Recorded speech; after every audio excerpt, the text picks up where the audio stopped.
Here we go. What's happening, everybody? Hey, you take a couple of days out and forget to put the on button on when it comes to the microphone. What's going on, everybody? Nice to have you along for the ride. Welcome into the Farsi Show, presented by MyBookie, mybookie.ag. What an action-packed weekend. We got the Phillies damn near getting swept out of Atlanta. That was fun. And quite frankly, you can make a pretty solid argument that they should have been swept out of Atlanta. But hey, they got a franchise record, 7 All-Stars, thanks to what has been, for the most part, a pretty historic season to this point for the Philadelphia Phillies. I made a big deal of it in the early goings of the season with Ranger Suarez and how you had to go back to like 1913 to have a starting pitcher that had been off to the start that Ranger Suarez was off at. And then, of course, now he is hit a bit of a wall, unfortunately, but still an All-Star. We'll get into that conversation today. Tyrese Maxey. Now, the last time we spoke on this program, Tyrese Maxey had just signed his 5-year, $202 million deal. Pretty insane, pretty awesome. But what was not released yet was this incredible video. Well, really, this incredible thing that the 76ers did for Tyrese Maxey around his contract extension. And I was watching. If you haven't watched this, they released a video on X, right, or on Twitter, with Tyrese Maxey getting this incredible tour of the Maxey Museum, which the Sixers set up surrounding his contract extension. It's unbelievable. It's unbelievable. Like, you just come in, you sign a contract. Like, I remember I had asked when Tyrese Maxey's deal was announced that they gave him that great video of his parents telling him that he won the Most Improved Player award. And I, not jokingly, but I wanted to see what his parents' reaction was to him signing a $202 million deal. That would have been pretty nice, too. They one up that. They 20-upped that is what they did, because they had his family in town, Joel Embiid was in town, and they walked Tyrese Maxey around a hall of memories, essentially, shortly after, or maybe right before he had signed his contract extension with the 76ers. To put it, this is all you really need to know. Rich Paul called it the greatest presentation to a player.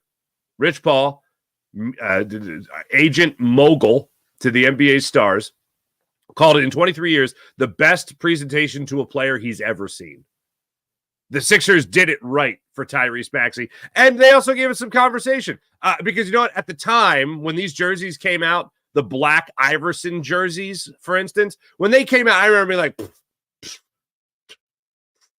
me as a, Dr. J, classic Sixers, similar to the Sixers jerseys that we know now. The old becomes the new becomes old, and then it just all kind of, recycles.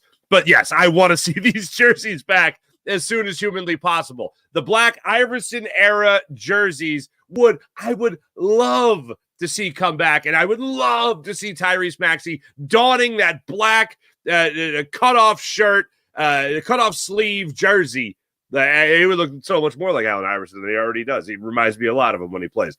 But it was just A-class, A-quality stuff from the 76ers. So kudos to them. We'll go through the whole thing a little bit later, but if you haven't seen that yet, I demand that you watch that at some point. It's about 6 minutes long. And I found myself getting a little teary-eyed. Oh, my goodness gracious. I'm an emotional man. I'm not afraid to admit it, but it was incredible. On another note, the Phillies really pissed me off this weekend. The Phillies really pissed me off. And I wanted to enjoy the fact that you knew that they were going to have at least 6 All-Stars. Even though Ranger Suarez has struggled as of late, Zach Wheeler is certainly dialed in since his 8-run performance against the Baltimore Orioles. Matt Strahm has started to struggle a little bit there out of the bullpen, unfortunately. But for this entire season has just been magical. So you knew there was going to be a number of Phillies making the roster. I thought it was going to be 6, maybe at least 5, and they ended up getting 7. The surprise for me, and I know for some other people as well, was Jeff Hoffman getting his All-Star nod. But you knew going into it, you had Bryce Harper, Trey Turner, Alec Boehm, Ranger Suarez, Zach Wheeler, Matt Strahm, and now Jeff Hoffman added to the fray. Your starters, of course, are Harper, Turner, and Bohm, and added to the fray the 4 other names there with Suarez, Wheeler, Strom, and Hoffman. This has been an absolutely incredible season, and I know, and we'll get into it, this series in Atlanta was awful. And I don't want to hear anything about, oh, you guys were injured, and because, they had injured guys too. But before I get to the negative part of it, the positive part of it is that this Phillies team got rewarded for their historical season because they should have 7 All-Stars on that All-Star team. And that's exactly what they have. I have been in all of this team all season long. Yes, certainly more recently, there's been a couple more downs than there have been ups as the season started. But right now, you go through the month of June, you finish that month 4 games over 500. Kyle Schwarber, unfortunately, doesn't have the quite historical month of June that he normally has, and now he's coming back from that injury, and we hope to see him back tomorrow when the Phillies start a 3-game series against the Dodgers. But when I think about this season with Bryce Harper, I think about him being every ounce of Bryce Harper, and I think about him back-to-back Player of the Month awards. I think about him as an MVP. I have all the respect in the world for Shohei Ohtani, and Shohei Ohtani is going to have plenty of opportunities with how he plays the game of baseball to win plenty of MVPs and also Cy Young awards as well. But this year, the MVP of the National League is Bryce Harper. That, if you had to make that decision right now, that's your MVP. And I know the Phillies right now are 3-3 in 6 games so far in the month of July. And they're going to get Harper back into the swing of things, hopefully, maybe even tomorrow. Maybe a little bit later in the week, as he could take a couple more days to come back from his hamstring injury, while Kyle Schwarber comes back from his groin injury. But both ran the bases twice in Atlanta, which is obviously a good sign. But right now, Bryce Harper is the MVP of the league. When you talk about the Gold Glove ability at first base mixed with 2-time Player of the Month, you talk about a guy on pace for that MVP season again, without question, that is your MVP. There are 2 sides to this game, and if you play both sides of that game and you play them at a Gold Glove level and you also play them at a 300 level, of near 400 on base percentage level, on pace for about 30 home runs, yeah, I would say that you're going to have yourself an MVP season.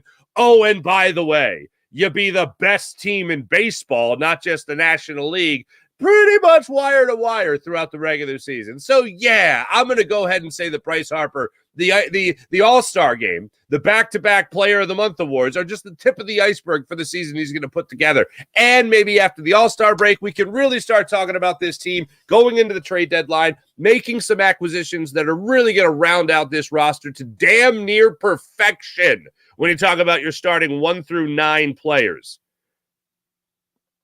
I'm excited for the rest of this season, and I know most people are. You have some concerns about maybe an all-star layover. I know some people are going to have concerns about Alec Bohm participating in the home run derby and how that could throw off his swing and whatever.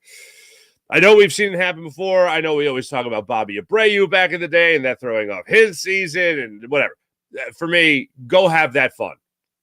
He has earned that right. And come back even more of a power hitter with even more confidence, Alec Bohm. Then it brings me some other names on this list. And Trey Turner, just good Lord. I know everybody was quiet yesterday. And I know in the last 2 games for the Phillies, the only person to drive in a run was Trey Turner. And I know the only person really trying to carry this team in the absence of JT Realmuto, Bryce Harper, Kyle Schwarber, the only person really trying to carry this team has been Trey Turner. And the tear he has been on is incredible. The home run he hit Friday night, 439 feet? 459 feet. That was majestic. And it was one of those hits that just makes a different sound coming off the bat. And he belted that ball. Another 2-run home run, another 2-homer night for him. The easiest way to sum it up is that he's the only guy that really looks like he's trying to carry this team right now. And fortunately, with Kyle Schwarber likely coming back tomorrow, hopefully yesterday was the last time we have to see Trey Turner try to carry anything, even though nobody was carrying anything yesterday, except for Tyler Phillips, and we'll get to that. But you look at these names on the All-Star list here for the Phillies. Suarez obviously has struggled lately. Zach Wheeler has got himself back on track, still leading in the NL for a Cy Young winner. Matt Strahm has hit some bumps. Jeff Hoffman has been pretty great all season long with a couple of hiccups here and there, but all in all, worthy of the All-Star nod. So seeing these 7 names on the list is great to see this for the Phillies. And to be honest with you, they got 6 more games before they take their All-Star break. 3 against the Dodgers, 3 against the A's. And I'm starting to think that this really couldn't come at a better time for the Phillies. Mostly for injuries, but also needing a little bit of a reset. Because to be this great, this historically great that the Phillies are, you could use a little bit of a break, especially after this series in Atlanta. Now, when I say, and now on to the negative, when I say that the Phillies should have been swept out of Atlanta, obviously they weren't. They won the first game of this series, which was nice. But then you have Ranger Suarez going up against Schwellenbach, a rookie, and Ranger Suarez again gets the brakes beaten off him. All right. Then yesterday, Michael Mercado goes out there and he pitches an inning and 2/3 of dreadful, awful, horrible baseball. And I was pulling for Michael Mercado. But here's how Saturday affected Sunday. So you win the first game of this series, and you get lucky in that first game on Friday night. You get lucky because Jose Alvarado comes in and allows a 3-run home run. Not great. Speaking of guys really starting to hit a bit of a wall, Jose Alvarado hitting a bit of a wall. But you, before that inning, get a 3-error, 3-run inning in the 7th, courtesy of horrible defense by the Atlanta Braves, which was really odd because as the series went on, you saw incredible defense from the Atlanta Braves. I don't know if it was just a mental thing where they had a couple of hiccups there on Friday night, and then Saturday and Sunday they all turned into gold glovers. I don't know. But without that 3-error, 3-run 7th inning, you probably lose that game. Unless, I don't know, Trey Turner was going to play the role of the hero again and come up with a top of the 9th home run, and I don't know, give you a little edge. I don't know. But you probably lose that game in Atlanta Friday to open this series, despite Trey Turner's amazing heroics in the early goings of that game.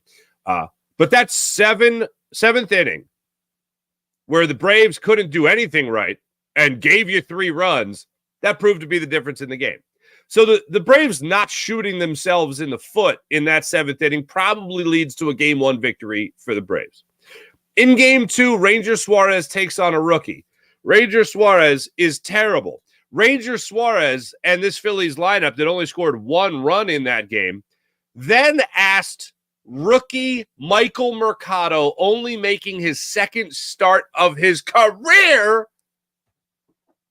they asked him, hey, go out there against Ronaldo Lopez, a guy that's been one of the best pitchers in baseball all season. Go out there and ask him. Ask Michael Mercado. Hey, Michael Mercado, go out there and beat Ronaldo Lopez.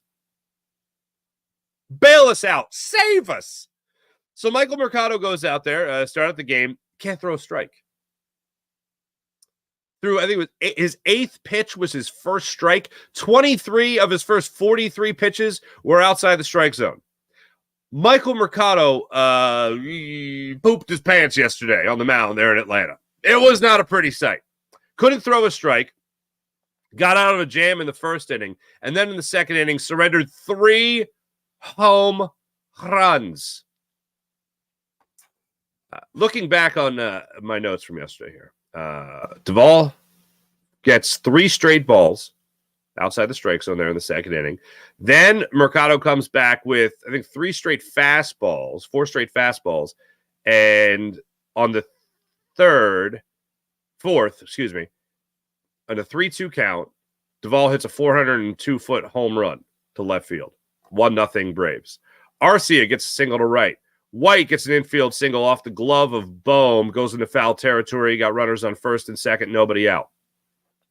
Then Kelnick steps up there. He jacks a 3-run home run on a 1-1 cutter that he puts 427 feet to right center field. Now it's 4-0 in favor of the Braves. Then he gets an out. An out is recorded Ozzie Albies goes out there. He flies out to right field. Riley flies out to left field on one pitch, tries to jump on it. You're thinking, oh, my goodness gracious, he's going to get out of it. Then another 3 straight balls to Matt Olson. Comes back with a fastball and a 3-1 pitch. 3-0 pitch. He gets it. Then he goes, let me give him another fastball because it's the only thing I have a chance at locating right now. 3-1 fastball, 430 feet to center field.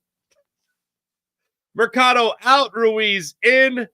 Braves don't get another run until the 6th inning on a White home run. A lot of long balls in that game yesterday. Michael Mercado was awful. He was so awful. No, hold on. Before I get to that, let me get to the good news from yesterday. And had nothing to do with the All-Star game, but the good news from yesterday. If there is a feel-good story, it's always the guy growing up in the area, a fan of the team, then getting an opportunity to pitch for the team. So 16th round pick of some years ago, Tyler Phillips of the Texas Rangers is now a Philadelphia Philly. He was with the Iron Pigs, gets called up, gets an opportunity similar to Michael Mercado did in Detroit to pitch out of the bullpen, even though he'd been a starter in the minors. So he gets an opportunity to pitch out of the bullpen. They bring him into the game in the 5th inning. And I'm like, oh, here's that rookie. All right, let's go. And he strikes out the next 4 guys. The first 4 guys he faces at the major league level, he strikes them out. They bring him on in the 5th inning there. He strikes out Olson on a curveball looking. Strikes out Ozuna chasing a sweeper out of the zone. Strikes out Travis d'Arnaud on 3 pitches. Gets him on that sweeper. 12-pitch, first big league inning for Tyler Phillips. But wait, there's more. Comes back out for the 6th inning. Gets Duvall to strike out looking at a sweeper. 4 straight strikeouts. Then Arcia has to ruin it by flying out to left field. He actually made contact. And then White gets a solo home run. 377 feet, jumps on a first pitch sinker. It's a 6-0 ball game at that point. But does it rattle Phillips? No. He keeps on trucking, baby. Gets Kelenic to strike out there on a changeup. Comes back out again for the 7th inning. Gets Albies to fly out to center. Riley gives up a double to Riley. Does he get rattled? No. He gets Olson to ground out to second. Then he has a runner on third in that situation. He strikes out Ozuna again. This one gets him on a sweeper again, this time looking. Struck out Marcell Ozuna twice, both on sweepers. First one he chased, second one he took looking. And it was pretty incredible to see him come out there in for 4 innings and just dominate, really. Gave up a home run, gave up 2 doubles, but each time, especially with the doubles, he's settling in real nice. And he ended his outing by striking out White, the guy that had previously hit a home run off him. Struck him out on 3 pitches, offering on a sweeper, I think it was, out of the zone. So Tyler Phillips, local kid, South Jersey product, Bishop Eustace, comes out, has his significant other, I don't know, girlfriend, fiance, I don't know, has her in the crowd, cheering him on. Lovely lady, by the way. And he just striking out everybody pretty much. It was great. It was a feel-good story. So tell you all that to tell you this. So Mercado was terrible. Phillips was great. Mercado was good in his first start. 5 innings. All right. 2 hits, 1 run. All right. Way to go, baby. But he wasn't like Tyler Phillips. So after the game, they go up to Rob Thompson and they say, hey there, Topper. Is there a decision to be made? Because Mercado is set to start Saturday, I believe is his next start. Against the Oakland A's right before they wrap up the unofficial first half of the season, the pre-All-Star break part of the season. They say, hey, there, Rob Thompson, what are you going to do here with Michael Mercado and Tyler Phillips? And often, if the decision is already made, they'll say, oh, well, that's still Michael's start. That's still Mercado's start, you know? That's not what happened. That's not what happened at all. What had happened was, after the game, Rob Thompson was asked, hey, so what do you do with Mercado and Tyler Phillips? And, well, there's a conversation that has to be had. That's what Topper said. Oh, there's a conversation that has to be had. Oh, we got to talk about it. I would go ahead and expect that Saturday game against the Oakland A's for Michael Mercado to not start that game. And I would go ahead and assume that Tyler Phillips is going to get the nod in terms of making his first big league start, and hope to at least recreate a lot of what he did against the Atlanta Braves to the tune of 7 strikeouts. I've talked about this a bunch, the historical numbers with this Phillies team. I referenced earlier in the show, Ranger Suarez going back to 1913. When you talk about an 8-0 guy with an ERA of like sub 130, whatever it was, pretty miraculous, pretty incredible. So this is that was 1913. Let's go back to 1901. All right, 1901. Tyler Phillips allowed 3 hits, 1 run, struck out 7 in 4 innings. His 7 strikeouts, this is from Todd Zalecki, are the most by any Phillies pitcher in his relief debut. He broke a 123-year-old record by Bill Duggleby. If you don't have a Bill Duggleby jersey, I mean, come on. Who had 6 strikeouts in his April 18th, 1901 debut. Holy Stromboli. After the game, Phillips said, unreal. Absolutely unreal. Good for him. Good for him. Let's get to this Phillies lineup. Because as bad as the pitching was yesterday, you scored 1 run. Bohm's still playing? Oh, Bohm's still playing. Turner cooled off yesterday? I guess if there's going to be a time to cool it off. Look, the least person I'm pissed at is Trey Turner, but, he's the guy that has to carry the team because I don't have any kind of confidence in anybody else doing it, as I've said many times before. Nick Castellanos, who's actually hitting really well over the last month. Was batting .290 going into yesterday's game over the last 30 days. Not too bad there, Nick Castellanos. Way to be, fella. Not a lot of help from the bottom of the order. Garrett Stubbs also played 1 game this series. Thought that was interesting. Nobody in the last 2 days came up in the clutch for this Phillies team. And the Braves just were on top of it. And what really bothered me about this entire weekend was just how this Phillies offense went ice cold the last 2 games. If you look at yesterday's game and what you didn't see from the Phillies, you saw 5 hits.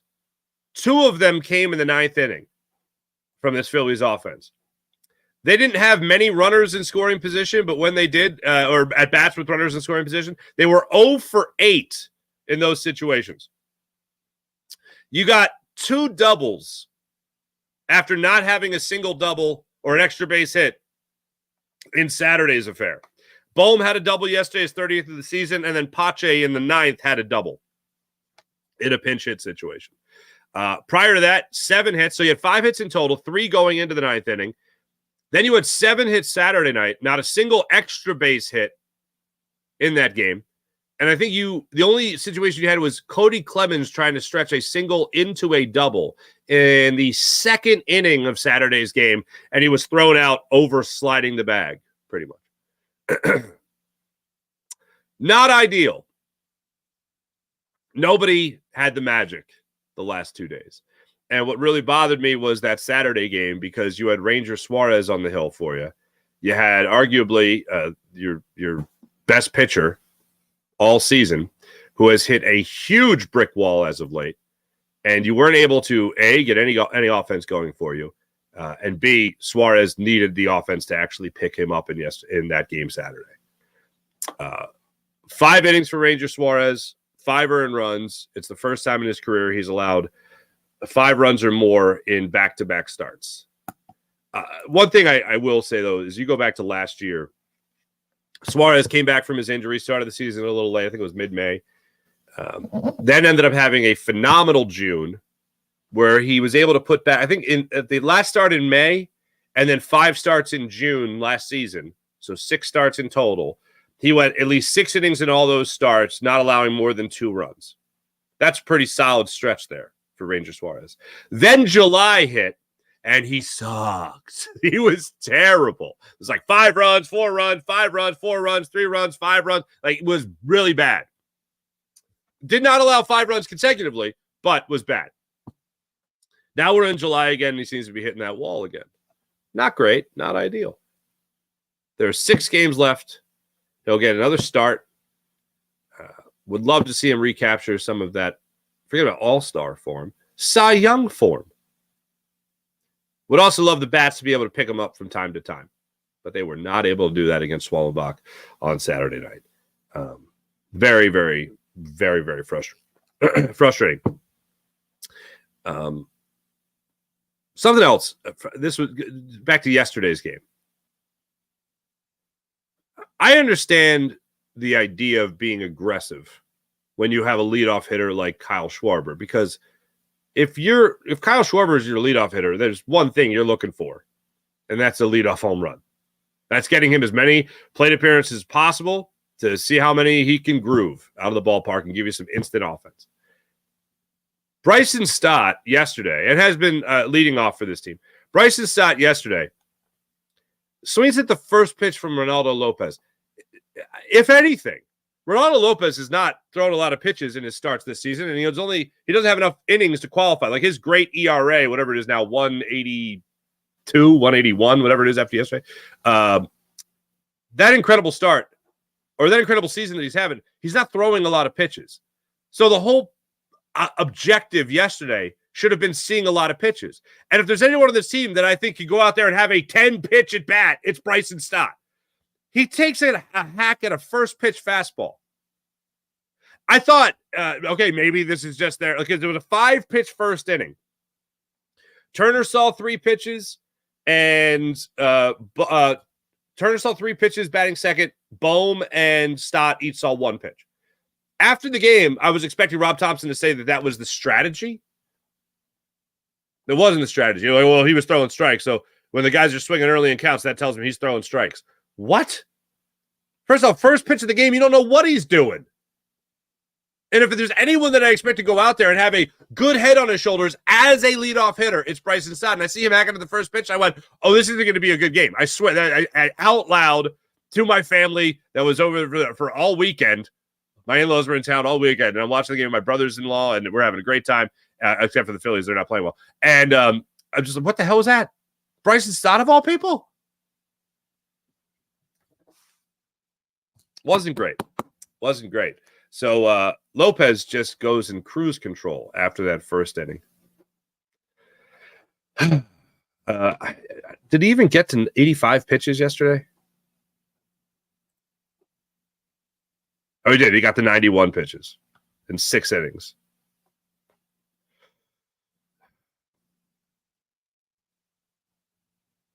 Very frustrating. So Phillies, they'll be back at it against the Dodgers tomorrow. Look forward to that series. Still look forward to it.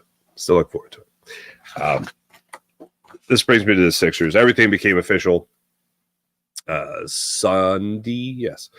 So Maxey's deal is official. Paul George is official. Kelly Oubre is official.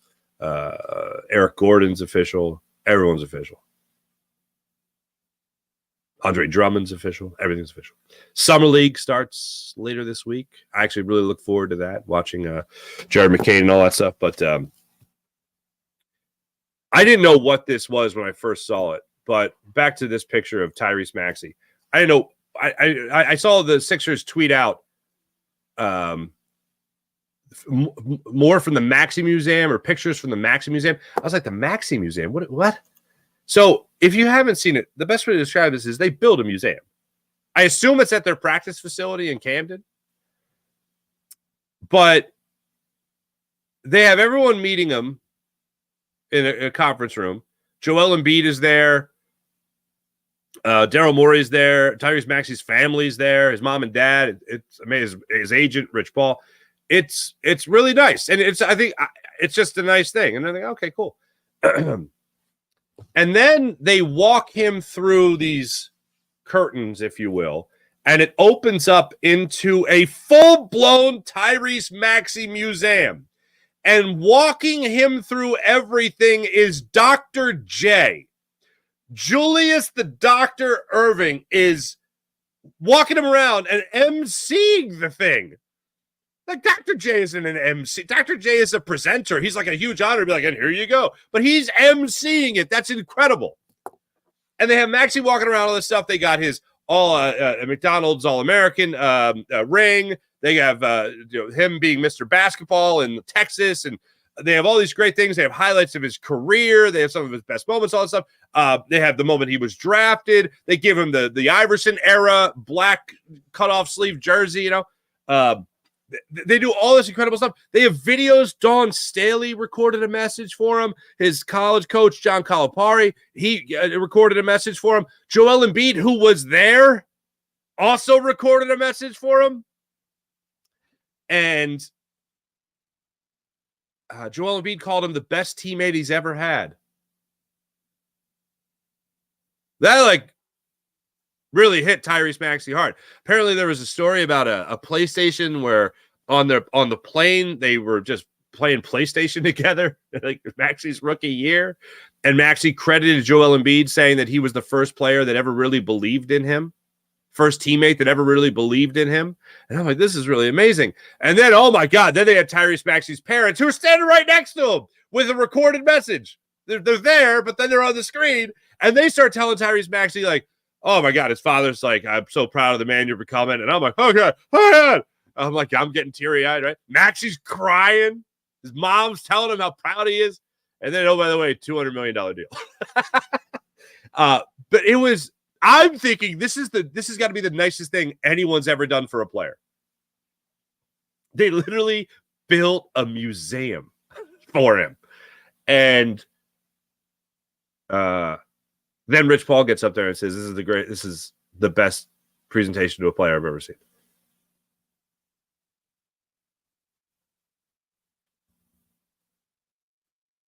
Maxey hasn't won here. Joel Embiid obviously hasn't won here. This Sixers team has potential to be the best we've seen in this post-process era. It all rides on what I have called the biggest if in sports right now. If Joel Embiid stays healthy. If Joel Embiid stays healthy, this team wins an NBA title. I have zero doubt. And Joel Embiid, when he's healthy, when he's 100%, is the best player in the league. He's the most dominant player in the league. And you have an all-star in Tyrese Maxey. You have an all-star like Paul George. You have them helping the anchor right there.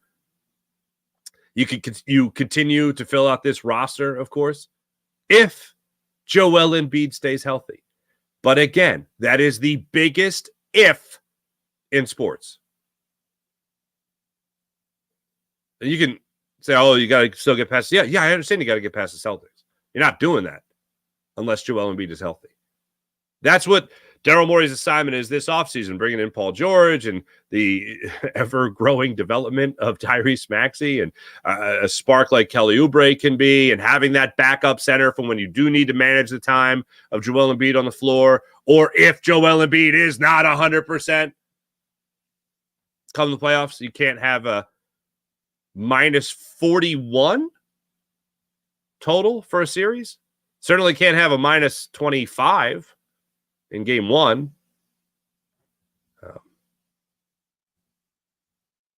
But the love that they showed Tyrese Maxey, a player who hasn't won here yet, a player that's just signing that 5-year deal, is well worth it. Every ounce of love that the Sixers gave him yesterday, whenever they gave it to him, every ounce of love the Sixers gave Tyrese Maxey, I think echoes the same amount of love that this city is willing to show and has shown Tyrese Maxey. Because Tyrese Maxey has been the anti-Ben Simmons. If Ben Simmons, I'll never forget, and I hate that people are entertaining the idea, like, oh, just bring Ben Simmons back. And I last time we talked, what was it, Wednesday? That's just stupid. That's what that is. It's stupid. I mean, if you show me a player card and you're like, 6'9", 6'10", power forward, great passing ability, not going to get you a lot in the points game, will play great defense. You show me that. I'm like, oh, damn, yeah, bring that player in. But then you tell me that player's name is Ben Simmons, and I'm like, no. So the difference is, if you're playing 2K, if you're playing Madden, then sure, players' personalities and mentalities don't matter. But if it's real life, which is what matters, then I want no parts of Ben Simmons anywhere near this team. And Tyrese Maxey, I've said before, that if Markelle Fultz would have worked out here, then that would have been Tyrese Maxey. And maybe you have things match up a little bit different over the years. but you can't go back in time. And the fact is you have Tyrese Maxey now. And I feel like Tyrese Maxey is the basketball god's apology for the Sixers, or for the NBA getting involved in the Sixers process. I feel like he's the apology for the Colangelo debacle here in Philadelphia. I feel like he's the apology for Tobias Harris over me. Like, I feel like Tyrese Maxey is the apology to that. And Tyrese Maxey is maximizing his talent in Philadelphia because of the work ethic that he has that Ben Simmons did not and does not have. The willingness to look at your game objectively and say, I know I need to improve on this, but let me get what my coaches are saying. What do you guys think I need to improve on? And then actually go work on it, and then also take feedback as well as encouragement from guys like Joel Embiid, and yes, even guys like James Harden, and learning from guys like that and your coaches. And whatever you want to say about Doc Rivers, the story that always sticks out to me about Doc Rivers and Tyrese Maxey is the day after they got eliminated, Game 7, against the Atlanta Hawks, Tyrese Maxey is asking his coach, what do I need to do? What do I need to do? And Doc Rivers says, well, first take a vacation and then get back to it. Step away and then come back. I love the work ethic. He had to be told to take a break and then come back refreshed. And then you see how much he has grown as a player in terms of his aggression and attacking the basket, how much you have seen. I mean, really the thing that sticks out to me that is the most different from Tyrese Maxey, rookie, to Tyrese Maxey now, if I had to break it down to one singular thing that you could really measure and see how many times he does it, is the step back jumper. Tyrese Maxey could drive the lane before James Harden was here. But the one impact I'll say with James Harden between the years was James Harden, I think, helped give Tyrese Maxey the confidence that, yeah, you could do this a lot more than you actually do. So keep doing it. I think that helped the mental game for Tyrese Maxey. The other thing, physically, is that step-back jumper, that step-back three that obviously James Harden has made made a career out of. Tyrese Maxey has taken that into his game as well. And think about that. If you're a defender, just put yourself in the shoes of a defender, okay? You're guarding Tyrese Maxey. He's either going to burn you to the rim. He's either going to burn you to the basket, or he's going to maybe give you a little jab step back, put a three in your eye. Like, that's a bit of a conundrum if you're a defender. How do you defend that? Well, it's tough to do that one-on-one. And now you're going to have the talent of Paul George thrown into this mix as a wing. Okay. That's pretty damn good. That's pretty damn good. The man's work ethic has everything to do with where he's standing right now. It has everything to do with why the Sixers felt him worthy of a pop-up museum. Could you imagine things are going really well for you at work? You sign an extension or something, and they're like, by the way, we know this is nice. We know we're giving you a nice chunk of change here, but let's walk you through all your greatest moments by the greatest person to ever play here. Like, that's pretty amazing. In all honesty, I asked for it. I didn't think I was going to get it. I thought at most we would just get Tyrese Maxey with that picture of him signing the contract, the one with the pen in the hand, like, yeah, that one. And what we got was something that the Sixers just absolutely crushed. It was certainly something worthy of the man. I will say my first thought was, what's is this all for just his contract? Is there something else going on here that I don't know about? Is Tyrese Maxey okay? I was concerned for a second. And then I was like, is this a museum people can go to? What's going on? Because it was that nice. It literally was something you would see at like the Franklin Institute. Running around Tyrese Maxey's massive heart. It was so well done by the Sixers. If you haven't seen it, I definitely recommend it. It's on YouTube. It's on the Sixers social media. And it really was worthy. It was worthy of the man. Makes you think, like, if you do have Joel Embiid retire here, what they're going to do for him is going to be pretty special. Let me tell you about MyBookie, mybookie.ag. Download the MyBookie app to your phone, create an account, use promo code FARS, and get up to $1,000 redeemable cash bonus in MyBookie, mybookie.ag. Want to bet on the world of baseball? Want to bet on the world of the WNBA? You can even bet on the world of television. You can bet on the world of politics with MyBookie, mybookie.ag. Once again, use promo code FARS to get up to $1,000 redeemable cash bonus at MyBookie, mybookie.ag. How about the Game Time app? Download the Game Time app to your phone, create an account, use promo code FARSY, and take advantage of all they have to offer. On the Game Time app, you download the app, create an account, use promo code FARSY, you get $20 off your first purchase, just like that. So if you want to go to this Phillies game tomorrow, you want to go to the Phillies series against the A's, the Phillies series against the Dodgers, starting tomorrow night, download the Game Time app to your phone, create an account, use promo code FARSY, get $20 off your first purchase. You can also view your seat before you buy it. That takes the guesswork out of buying tickets. And how about this? The Game Time guarantee. If you find tickets in the same section, the same row for less money elsewhere, Game Time app will get you back at 110% of the difference. That's right. They'll credit your account 110% of the difference. How about that? That's the Game Time app, people. They also have last-minute ticket deals, flash ticket deals. They even have ticket deals for an hour after the event starts for mega huge Kajunga savings. So let's say you're going to a concert, you're going to a comedy show, you're going to a major event. You might miss the opening act. You might miss the middle, but you'll see the headliner at a great discounted rate. So download the Game Time app to your phone, create an account, use promo code FARSY, and get $20 off your first purchase. How about PHL Sports Nation, Philadelphia Sports Nation, enhancing your Philadelphia sports fan experience across all social media and blogs. That's PHLSportsNation.com. A lot going on in the Philadelphia sports world. PHL Sports Nation is where it's at. How about our buddy Brett at Sky Motorcars, SkyMotorcars.com. Take advantage of all Brett's having to offer and his amazing inventory at SkyMotorcars.com. Let's get into the chat check and see what you people are saying about this wonderful weekend. Minus the fact that the Phillies sucked. Really action-packed when it came to the 10-9-8 76ers, if you know what I'm saying. IBH, good morning. What's going on? Sean Kilrain, what's popping? Tyler Phillips was incredible, Sean Kilrain. 7 strikeouts. I am amazed by this as well. Let's look it up real quick. I wanted to look this up, and I forgot about it because I got tied up with the Maxey thing. I got all in my feels this morning when I was watching it.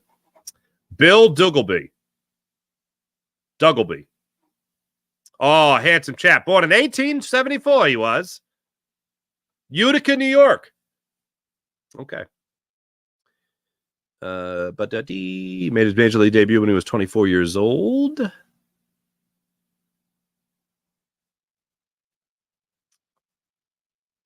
Oh, he pitched his whole career in Philadelphia. In Pennsylvania. 1902, pitched for the Philadelphia Athletics, he did. 1 game. No, I'm sorry. 2 games. He was 1-1. He's a 20-game winner. Let's look at that. His debut. Oh, relief debut. That's the ticket. Let's look at that 1901 team real quick. Philadelphia Phillies 1901. Ed McFarland catching.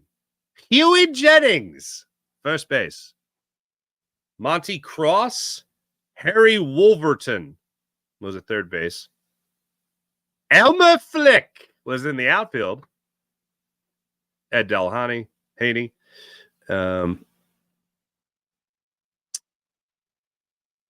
Klondike Douglas. Love these names. I love the question marks. Bert Kahn? Joe Dolan? That's where Baseball Reference really earns their money. Ooh, nothing like a Doc. Doc White. Yeah, that roster, that 1901 Phillies team, man. There's a real humdinger it was. Shunker Phillies are keeping a close eye on A's Brett Rooker ahead of the trade. Right-handed bat. Look, there's options, which is obviously good. Ian Happ, Cody Bellinger. And then the latest, according to Bob Nightingale, was Brent Rooker, who's a all-star last year, 18 home runs, 351, 18 home runs, 351 on base percentage, 277 batting average. Hit 30 home runs last year, only hit 246 with a 329 on base percentage. 29 years old. Yeah, I'm all for it. Plays the outfield, right-handed bat. I'm in. Let's party.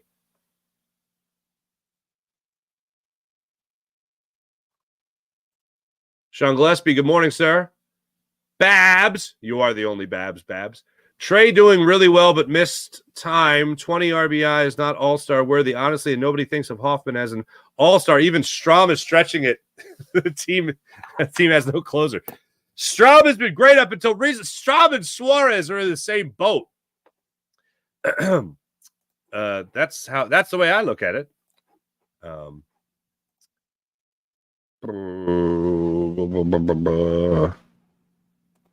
are we at right now with Strahm? Where are we at right now with Strummy? It hasn't been good. Although he did get a scoreless inning under his belt yesterday. Yeah, he only pitched 1 inning in this series. 3 runs in his last 4 outings. Not ideal. Also, a poop ton of hits. 2 hits in Chicago, a hit in Miami, 2 hits against Miami, and that was a real blow-up game in Miami. And then an inning and a hit against the Tigers. So, yeah, not his best stuff as of late. 159 ERA is where he's at on the season. And then looking at Jeff Hoffman, that was a wee bit of a surprise. 121 ERA on the season. He has been pretty consistent. He hasn't been perfect, obviously, but he has been pretty consistent. Yeah, 1 run in his last, 1 earned run. Where are we at here? 2 earned runs he surrendered in June. 3 earned runs in May. 2, and that all came in 1 outing in April. So, yeah, he's been pretty damn good. I got to give it to him. Sean Kilrain, what's going on? Again, Phillies are sending a franchise record 7 players to the All-Star. That is pretty incredible. James Alexander, good morning. We're going to get back on track. Hells yeah, man. The home run derby will be as irrelevant as the slam dunk contest, guys, with 12 or so home runs shouldn't be participating. I'm not sure how they pick the guys for it anymore. Lots of guys probably refuse. I don't know. If you're Alec Boehm and you get asked to do it, excuse me. If you're Alec Boehm and you get asked to do it, you do it. That's awesome. I think you do it once and then you're like, I've done it. Now I'm not going to do it. Now, if you do it and then you have an incredible second half of the season, I'm sure you would do it every time.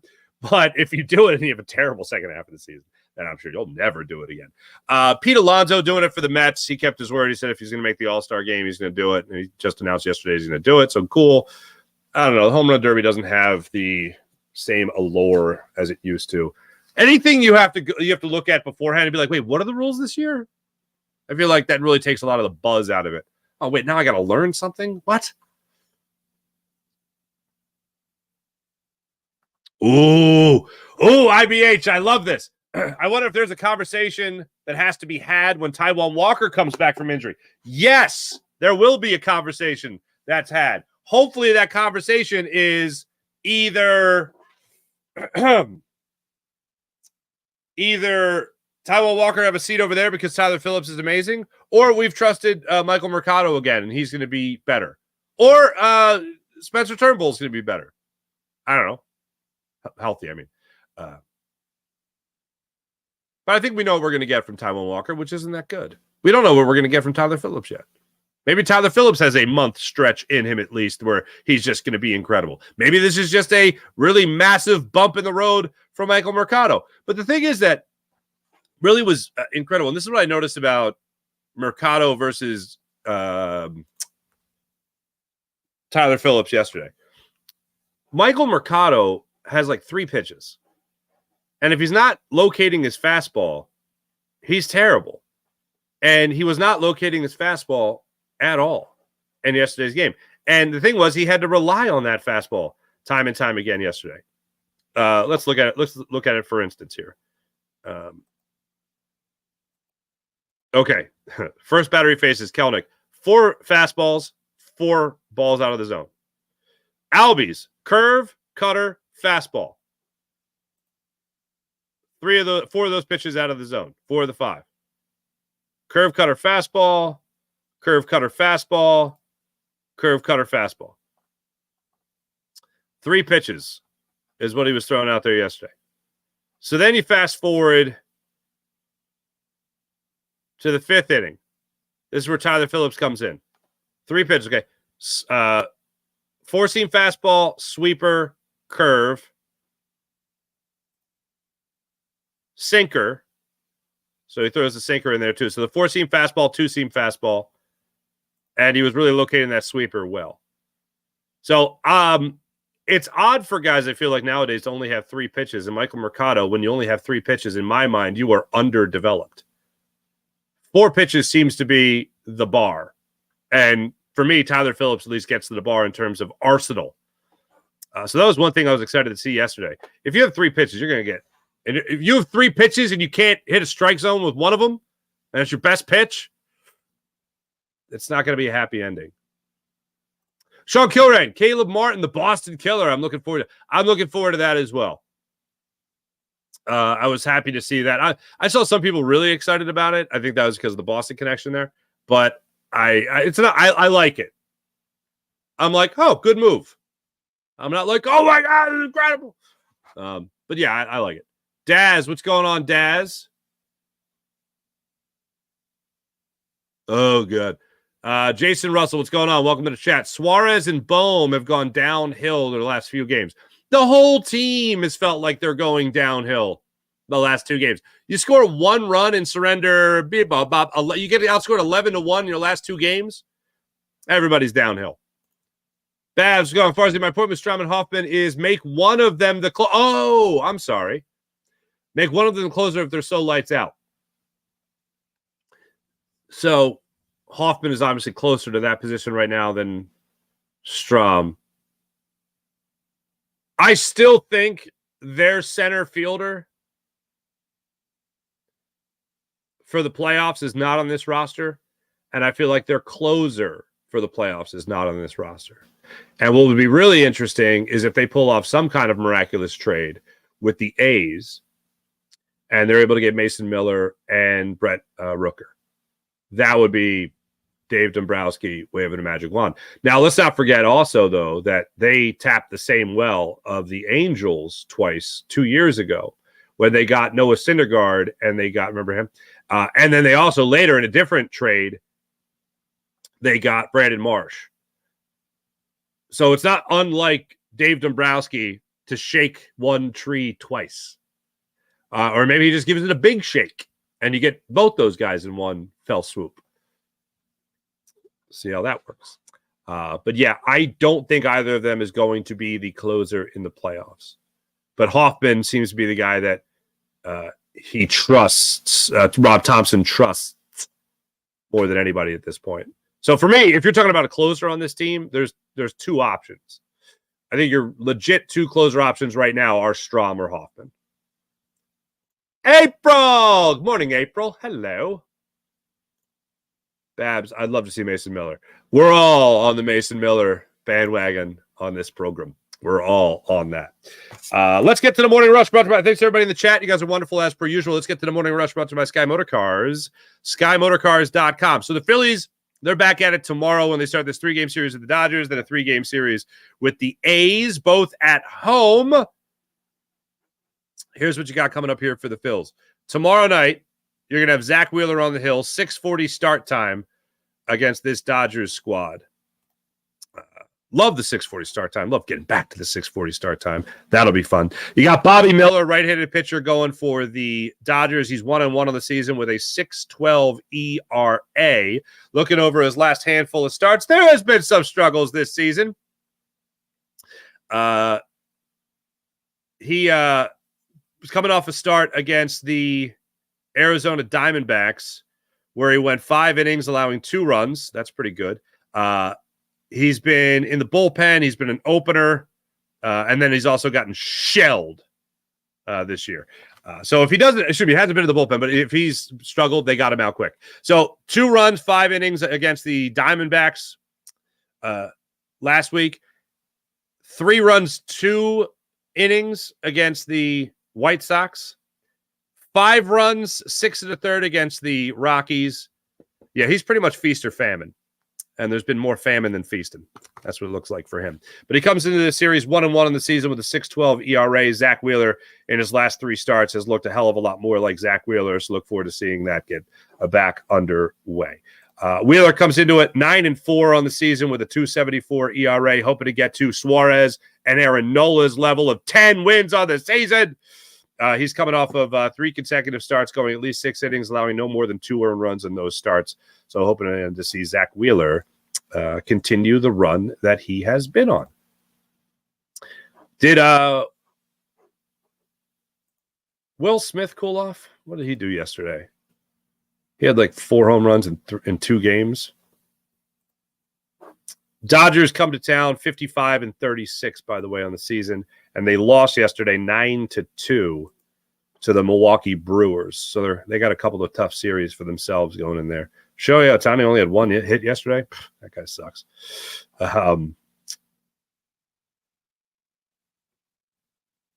Will Smith went 0 for yesterday. Still amazing to me they gave a 29-year-old that 10-year deal, 29-year-old catcher. The guy can hit. And he'll be able to hit for a long time. 271 average with 15 home runs. That's pretty good. Thanks for watching, everybody. Thanks for listening. This is the Farzy Show presented by MyBookie, mybookie.ag.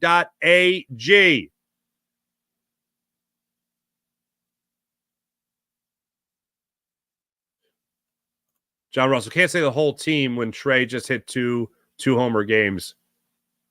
Yeah, but in the last 2 days. Yeah, Trey's the last guy on my list. Of course, he's the only one with the RBI. In the last 2 days, but pretty much everyone was bad the last 2 games.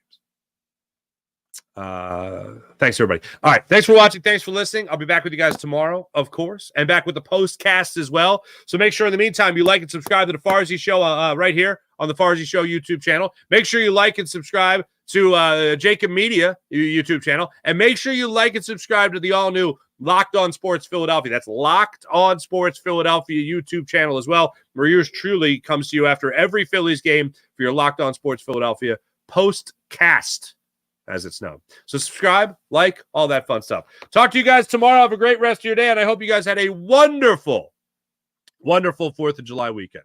Have a great rest of your day, everyone. I'll talk to you guys tomorrow. Bye.